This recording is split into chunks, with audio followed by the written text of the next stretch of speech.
तो हेलो दोस्तों, कैसे हैं दोस्तों का स्वागत करते हैं अपने चैनल में, जहाँ हम डिस्कस प्रीवियस वीडियो में कर चुके हैं। आज के वीडियो अलग करेंगे। आज डिस्कस करने वाले हैं हम लोग क्लासिफिकेशन ऑफ बिजनेस इंडस्ट्रीज में। इंडस्ट्री देखेंगे, कॉमर्स देखेंगे। इंडस्ट्री क्या होती है, कॉमर्स क्या होती है, डिटेल में आइए पढ़ते हैं। नोट्स मेरे हैं, मिल जाएंगे। पीडीएफ डाउनलोड करने के लिए आपको टेलीग्राम को ज्वाइन करना होगा, वहाँ पर पीडीएफ मिल जाएगी आपको। इंडस्ट्री क्या होती है बताने की जरूरत है मुझे? सब बोलेंगे सर वही जो पॉपुलेशन नहीं, पॉल्यूशन को फैलाती है। बिल्कुल सही है, बट ऐसा नहीं बोल सकते। सिंपल देसी वर्ड समझो और दिमाग में सेट कर लो।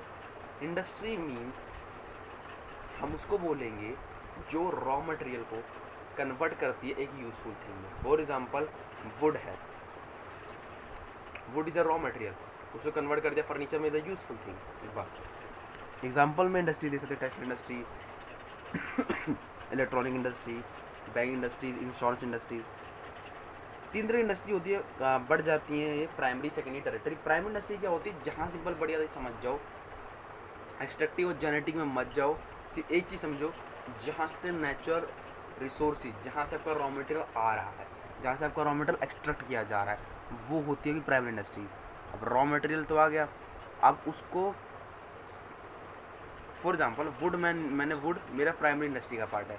अब वुड से मैं फर्नीचर बनाऊंगा, वो जो पार्ट होगा वो सेकंड इंडस्ट्री का पार्ट होगा, जिसमें आप देखेंगे मैन्युफैक्चरिंग विद कंस्ट्रक्शन विद। इस पे मत जाओ। बहुत लोग आप कहेंगे कि सर आपने लिख रखा है। अरे भाई, मैं तुम्हारे समझाने लिख रहा कि तुम्हें भाई एक पेपर के लिए पॉइंट हो जाए तुम्हारे लिए। मैं थ्योरी समझाने अगर बैठूंगा तो थ्योरी नहीं समझानी, मुझे थ्योरी को प्रैक्टिकलाइज कराना है। इसलिए मैं अपने आपको एक्सपर्टाइज क्यों बोलता हूँ कि मैं इसमें एक्सपर्ट हूँ, यही मेरा कारण है कि प्राइमरी जहाँ से नेचुरल रिसोर्स को एक्सट्रैक्ट किया जाता है, तो नेचुरल रिसोर्सेज को एक्सट्रैक्ट किया जाता है, ये याद रख लिया हमने, ठीक है। सेकेंडरी इंडस्ट्री में वही रॉ रिसोर्स, वही रॉ मटेरियल को कन्वर्ट किया था यूजफुल थिंग में। पहली होती है मैन्युफैक्चरिंग इंडस्ट्रीज और दूसरी होती है कंस्ट्रक्शन इंडस्ट्रीज, ठीक है। तो मैन्युफैक्चरिंग इंडस्ट्री मतलब जहाँ पे आप रॉ मटेरियल को कन्वर्ट कर रहे हो तो यूजफुल थिंग में, जिससे एक यूटिलिटी बन जाए। यूटिलिटी मतलब जिससे जो मेरे कंज्यूमर यूज़ कर रहे हैं तो उसको कुछ सेटिस्फेक्शन लेवल मिले, उसको सेटिस्फाई हो कि मैंने इतने रुपये खर्च किए तो मुझको उतने लेवल का सेटिस्फेक्शन मिला। इसमें एनालिटिकल है, सिंथेटिकल है, प्रोसेसिंग है, असेंबलिंग है। बहुत सिंपल लैंग्वेज में लिख दिया है। जैसे अगर आपको, क्योंकि आपको पेपर के लिए पढ़ना पड़ेगा भाई, देखो पेपर एक अलग होता है, समझाना एक अलग होता है। मैं इसलिए मैंने क्यों नोट्स अपने लाया हूँ, मैं एनसीईआरटी से की चैप्टर क्यों नहीं चालू किया मैंने, क्योंकि यार देखो बिजनेस स्टडीज समझी जाती है। और दूसरी, मार्क्स ऑब्टेन करने के 11th और 12th में आपको जरूरत पड़ेगी आपकी कि आप वर्डिंग क्या लिख रहे हो। ये बड़ी अच्छी लगी। ये देखो छोटा छोटा लाइन है कि आपको बड़े से बड़े नंबर मिल जाएगा कि भाई एनालिटिकल अगर कुल है तो analytical which analyse and separate, जहाँ पे आप सेम मेटल बनाने के लिए उसके जो डिफरेंट एलिमेंट्स हैं उनको एनालाइज करते हो, सेपरेट करते हो। सिंपल बड़ी बात है, मैंने लिख दिया डेफिनेशन, आपको सिर्फ छापना है। आपको 3-4 बार प्रिंट निकलवा लोगे ना, इसलिए मैंने A4 साइज में, इसको मैंने इसलिए MS में बनाया है। रीज़न है, मैं तो फॉरवर्ड में बना देता, लेकिन ये कि आप जब नोट्स निकलवाओ तो आपको खुद प्रॉपर हो कि आप उसको बैठ के कहीं भी खाली बैठ के कर सकते हो और अपने टीचर से, अपने क्लासमेट से आगे रह सकते हो। कंस्ट्रक्शन इंडस्ट्रीज, एक बात समझो, बिल्डिंग, डैम, ब्रिजेस, रोड, सबके टनल किनारे के काम जो होते हैं सब इसके अंदर आते हैं। टेरेटरी इंडस्ट्री सबको बताने की ज़रूरत तो नहीं है, बिकॉज यार अब वुड जो है वो चल के खुद तो सेकेंडरी में आ नहीं जाएगा। उसके लिए क्या चाहिए होगा भाई, ट्रांसपोर्ट चाहिए होगा, ठीक है। और भाई आप कैसे अपने फॉर एग्जाम्पल अगर आपके पैसा तो बहुत बढ़िया, बट आपका पैसा नहीं है तो आप कैसे मशीन लगाओगे कि रॉ मटेरियल कन्वर्ट करोगे यूजफुल थिंग में। बैंकिंग, भाई मैं जो सामान ला रहा हूँ उसके इंश्योरेंस भी कराना पड़ेगा, सामान रखूँ वहाँ पे वेयर हाउसिंग जरूरत पड़ेगी। मतलब सिंपल बड़ी बात है, जो आपके ट्रेड को हेल्प करे, जो आपके काम में मदद करे, वो आपकी होती है टेरेटरी इंडस्ट्रीज, ठीक है। हाँ, सपोर्ट का काम करती है प्राइमरी सेकेंडरी के बीच में। कॉमर्स क्या होता है, कॉमर्स वो नहीं होता है विद मैथ और विदाउट मैथ। कॉमर्स क्या होता है, दो टाइप में बढ़ती है, ट्रेड और ऑक्सिलरीज टू ट्रेड। ट्रेड मतलब जहाँ पे आप गुड को बाय करते हैं और सेल करते हैं। दो तरीके के ट्रेड होते हैं, इंटरनल और एक्सटर्नल। इंटरनल होलसेल और रिटेल, बताने की जरूरत है, सुन लो। होलसेल जो प्रोड्यूसर से सामान खरीदता है बल्क क्वांटिटी में। रिटेलर होलसेलर से सामान खरीदता है स्मॉल क्वांटिटी में बट वैरायटी में। जैसे अब आप एक होलसेलर तो आपको दिख जाएंगे, जैसे भाई फॉर एग्जाम्पल कोल्ड ड्रिंक वाला होलसेलर है तो उसमें वेरियस टाइप की कोल्ड ड्रिंक्स ही पड़ी होगी। बट रिटेलर क्या होगा, कोल्ड ड्रिंक पड़ी होगी, स्टेशनरी, आधे में उसकी स्टेशनरी भी चल रही होगी, आधे में उसकी कोल्ड ड्रिंक वाला भी चल रहा होगा, आधा चिप्स में चल रहा होगा, आधा ब्रेड में चल रहा होगा, आधा मिल्क वाला, मतलब हर वैरायटी में चीज़ उसके पास मिल जाती है। एक्सटर्नल ट्रेड मतलब आउटसाइड द कंट्री जो ट्रेड होते हैं। इम्पोर्ट, मैंने सामान बाहर वाली कंट्री से ख़रीदा, एक्सपोर्ट, मैंने बाहर वाली कंट्री को सामान बेचा।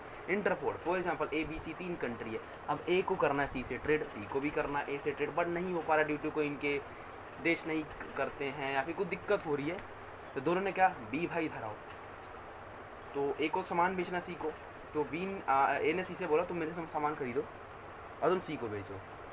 C B कह रहा है मैं पागल थोड़ी ना कि मैं अपना तुम्हारा सामान यहाँ पे लाऊंगा, अपने जो कैरियर होता है उस पर रखवाऊँगा फिर करूँगा, तो मेहनत वाला काम है, कुछ कमीशन तो चलेगा, बनेगा तो बनेगा ना, तुम दोनों देश से कमीशन ले लो, तो दोनों देश से कमीशन एक देश पाएगा, मीडिएटर का काम करेगा, उसको हम बोलते हैं इंटरपोर्ट। ऑक्सिलरी ट्रेड मतलब जो आपके ट्रेड को हेल्प करे, जैसे ट्रांसपोर्ट और कम्युनिकेशन, भाई मुझे दिल्ली से मुंबई सामान भेजना है, ट्रांसपोर्ट आ गया, मेरे पास पैसे नहीं है सर, बिजनेस खोलने के पैसे नहीं है, क्यों चिंता कर रहा है, बैंकिंग और फाइनेंस है, यार मेरे रास्ते में जा रहा सामान टूट गया, इंश्योरेंस करा ले, यार इतना सामान है कहाँ रखूँ, वेयर हाउसिंग आ गया, भाई मेरे प्रोडक्ट के बारे में लोगों को पता कैसे चलेगा, एडवर्टाइजिंग आ गया।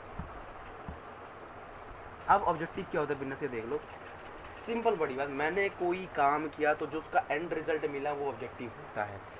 दूसरा डेफिनेशन सुनो, मैं क्लास 11th में आया, मैं क्लास 10th में मात्र 60% नंबर पा के मैं जैसे पास हुआ हूँ, इसे मैंने दृढ़ निश्चय कर लिया है कि मैं 95% से अब लाना है, तो 95 जो आपका गोल है वो आपका ऑब्जेक्टिव हुआ है।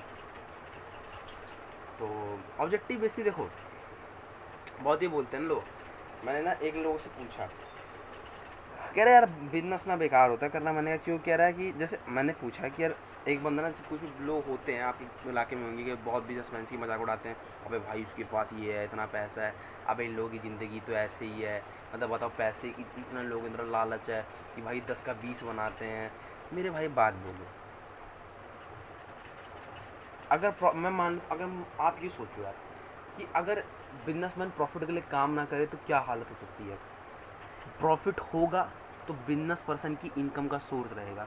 दूसरा कि भाई उसको जो जो डेली बेसिस पे अपने बिजनेस को बढ़ाना है, जो जो रिक्वायरमेंट लग रही है वो कहाँ से होगी, प्रॉफिट से होगी।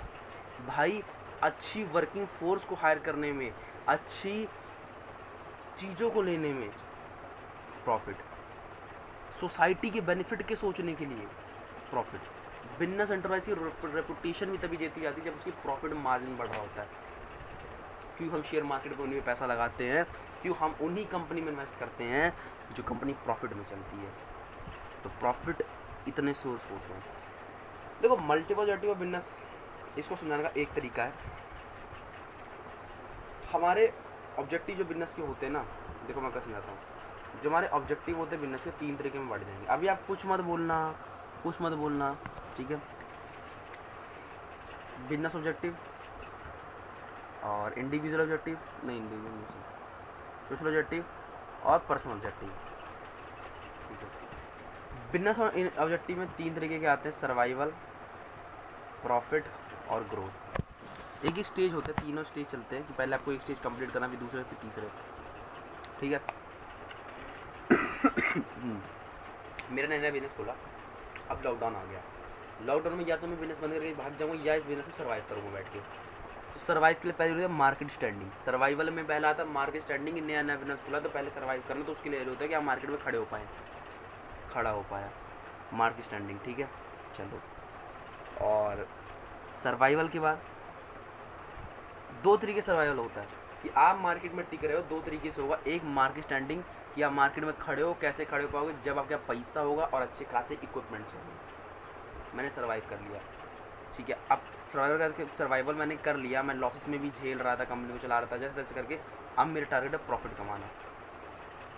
कमानी। अब मेरा टारगेट है भाई ग्रोथ करना। ग्रोथ कैसे होगी, जब मेरी प्रोडक्टिविटी बढ़ेगी और इनोवेशन आएगा। जब मेरी कंपनी में इनोवेशन आएगा, प्रोडक्टिविटी आएगी। प्रोडक्टिविटी बढ़ेगी मतलब जहाँ पहले काम 12 घंटे में होता था वो 8 घंटे में होगा, 7, 6, तो अभी साथ मैं ग्रोथ करूँगा। बिजनेस ऑब्जेक्टिव कंप्लीट होने के बाद आता है सोशल ऑब्जेक्टिव।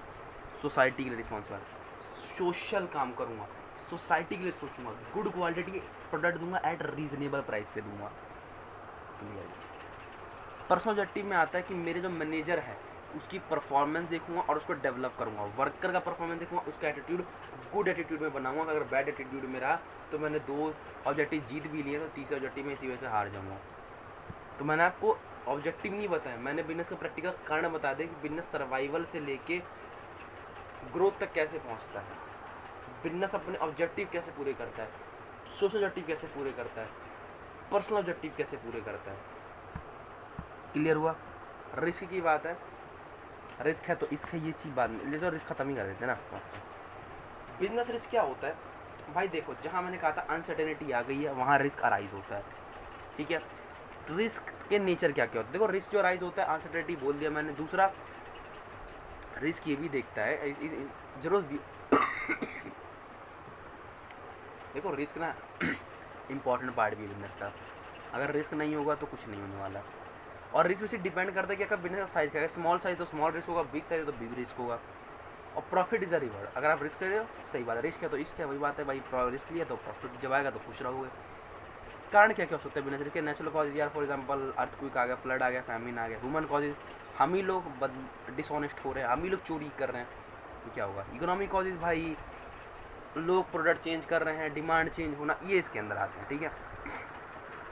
अदर कॉजेज में बहुत सारे एक्सटर्नल रीजन्स होते हैं जो आप इन पर आपको कंट्रोल नहीं होता, या जो कभी हो सकते हैं, ठीक है। बिजनेस के स्टार्टिंग के फैक्टर क्या होता है, अब देख लो। अब आप बिजनेस अगर स्टार्ट करना चाहते हो तो सबसे पहले आपको देखना पड़ेगा लाइन ऑफ बिजनेस, भाई मैं कौन सी लाइन में जाना चाहता हूँ, मेरे लिए ये लाइन अच्छी है, ये लाइन अच्छी है, ये लाइन अच्छी है। जैसे मैंने भी आया ना, देखा मैंने भाई मेरी टीचिंग अच्छी है, कॉमेडी अच्छी है, एक्टिंग अच्छी है, तो मैं टीचिंग चुना। साइज़ कैसा रहेगा, स्मॉल पे खोलोगे या बिग पे खोलोगे। ओनरशिप का फॉर्म क्या रहेगा, अकेले चलाओगे, पार्टनर्स लेके चलाओगे, या कंपनी खड़ी करोगे।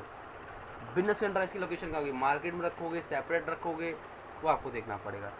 भाई फाइनेंशियल जुगाड़ कैसे हो ये देखना पड़ेगा। फिजिकल फैसिलिटी मतलब भाई सिंपल वर्ड देखो, फाइनेंस का जुगाड़ चाहिए पड़ेगा, प्लान लेआउट, मतलब भाई ये तीनों एक में समझाता हूँ आपको। फाइनेंस आएगा, जगह देखूंगा, जगह के बाद मशीनरी एलोकेट करो, क्या क्या इक्विपमेंट्स चाहिए, क्या क्या कौन से इक्विपमेंट्स नहीं चाहिए। ऐसे वर्कफोर्स चाहिए जो कॉम्पिटेंट भी हो और कमिटेड भी हो। टैक्स प्लानिंग, टैक्स कंसल्टेंट से मिलूँगा, कैसे टैक्स का बटन कम करना है, ये सब टिक लगने के बाद फिर गणेश जी का नाम लेके एंटरप्राइज नारियल फोड़ के चालू कर देंगे। तो आज की वीडियो समाप्त होती है। क्या काम करना है आपको, एक तो ये तो काम है ही, वो आपके ऊपर है, ये डेमो आपके ऊपर है, ठीक है। ये आपके ऊपर नहीं है, आपको करना पड़ेगा। और ये करना पड़ेगा, ये 3 काम तो मैंडेटरी रहते हैं यार, और ये सबसे ज़्यादा मैंडेटरी रहेगा, क्योंकि मैंडेटरी अगर जुड़े रहोगे तो नोटिफिकेशन बेल बजती रहेगी, हमेशा एंगेज रहोगे, नए नए टॉपिक सीखोगे और अपने ब्रेन को सही रखोगे।